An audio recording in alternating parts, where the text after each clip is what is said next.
Terima kasih Anda masih bersama kami. Bagi Anda yang baru saja bergabung, kami hadirkan kembali 3 berita utama hari ini. Tega, seorang guru olahraga mencabuli muridnya yang masih duduk di bangku kelas 2 dasar di Kabupaten Sinjai. Cemari lingkungan hingga mengancam ekosistem laut, sampah rumah tangga memenuhi pesisir pantai di Kabupaten Kepulauan Selayar. Memanfaatkan surutnya air laut, warga di Desa Bulu Cindea, Kabupaten Pangkep beramai-ramai mendulang rupiah dengan mencari kerang tiram.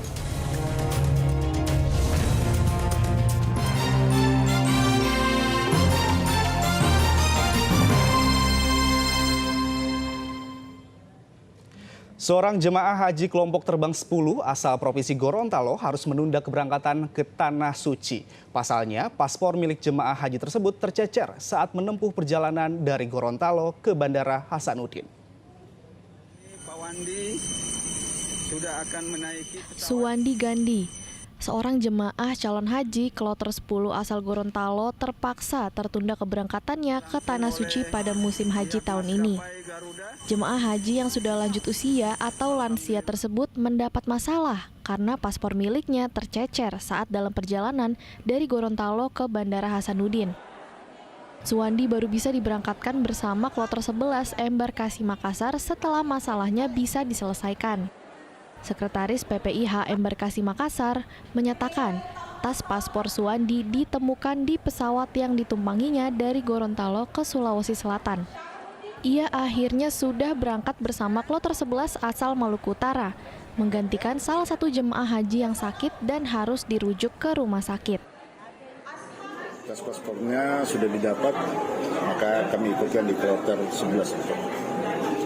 Berangkat menutupi jemaah kloter 11 yang sakit. Sejauh ini, dari data PPIH, Embarkasi Makassar telah memberangkatkan 11 kloter dengan total jemaah 4.948 orang. 1 orang jemaah haji batal berangkat karena hamil dan 2 jemaah haji lainnya ditunda karena sakit. Raisa Habu melaporkan dari Kota Makassar.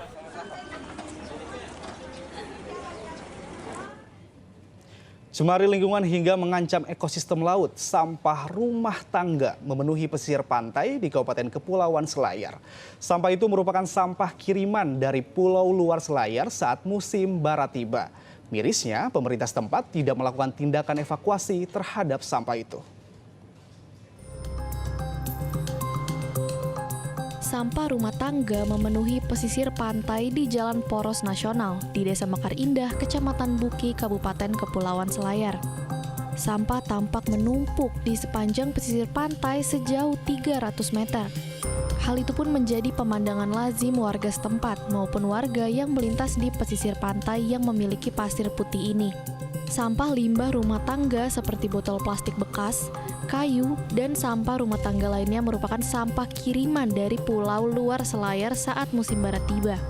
Sayangnya, sampah itu merusak pemandangan, utamanya bagi pengunjung yang melintasi Jalan Poros Nasional dari arah Pelabuhan Pamatata menuju kota Benteng Selayar.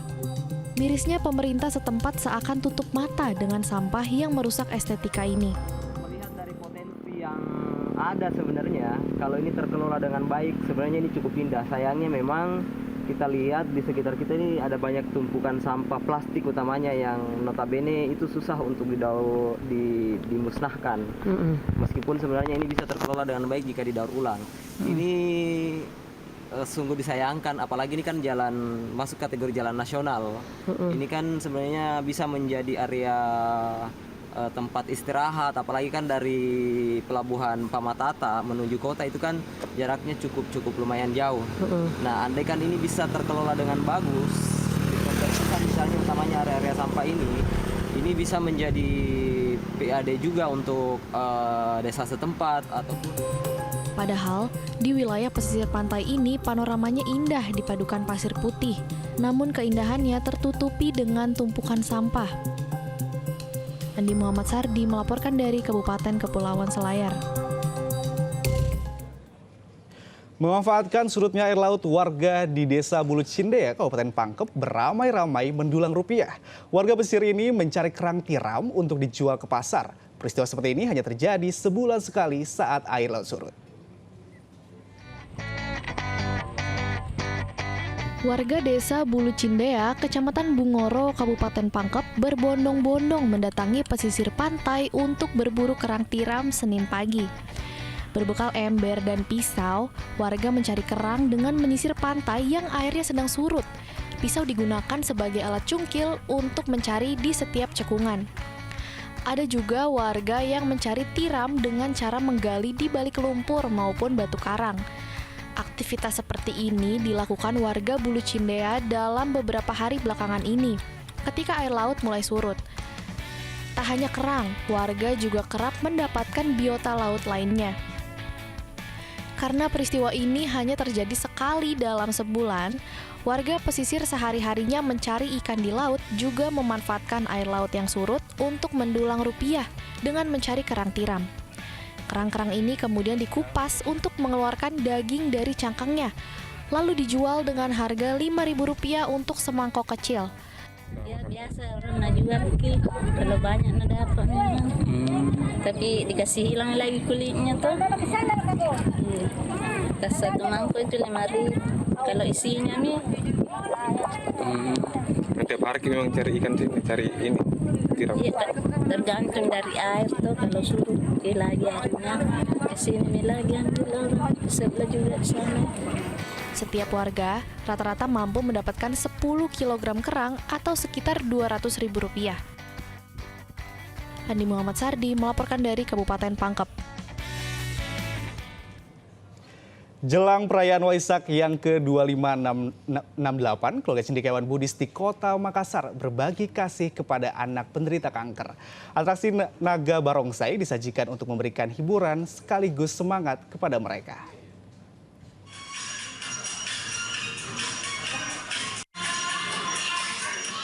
Menjelang perayaan Hari Raya Waisak yang ke-2568, umat Buddha yang tergabung dalam Keluarga Cendekiawan Buddhis Indonesia atau KCBI Sulawesi Selatan mengundang anak-anak penderita kanker dari Rumah Harapan Indonesia ke Vihara Girinaga Makassar sebagai tamu terkasih umat Buddha Sulawesi Selatan pada Senin siang. Mereka disambut atraksi barongsai untuk menghibur. Anak-anak terlihat bergembira saat naik ke atas pundak naga barongsai.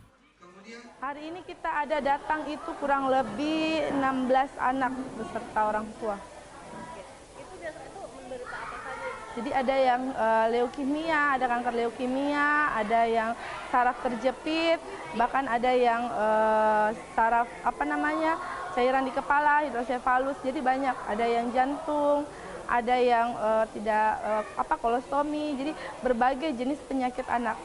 Kami sangat senang sekali ya karena kegiatan seperti ini jarang buat kami. Jadi rutinitas anak-anak sehari-hari kan hanya ke rumah sakit. Sekali waktu kita bisa keluar seperti ini itu mereka happy sekali, mereka senang sekali. Mereka juga mendapatkan bingkisan berupa kado yang isinya disesuaikan dengan permintaan anak-anak. Sebelumnya, anak-anak ini sudah diminta untuk menuliskan keinginannya. Bingkisan itu ada berbagai macam. Yang pertama wishlist adalah harapan mereka, apa yang mereka harapkan miliki, dan kebetulan kami dari DPD KCB Sulsel dan Kota berhasil mencari ya apa yang mereka harapkan. Itu ada mainan, ada boneka, ada sepatu. Untuk bingkisan yang umum kami bagikan itu mainan, karena kan mereka masih anak-anak. Kami membagikan mainan-mainan. Kemudian juga untuk hadiah games itu kotak kubus dan berbagai permainan yang mengasah otak mereka. Diharapkan hadiah yang diberikan bisa memberikan kebahagiaan seperti harapan di Hari Raya Trisuci Waisak, serta terus memiliki semangat untuk sembuh. Andi Muhammad Sardi melaporkan dari Kota Makassar.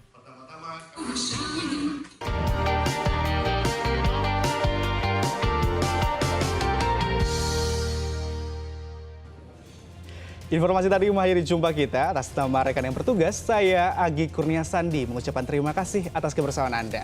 Selamat beraktivitas dan sampai jumpa.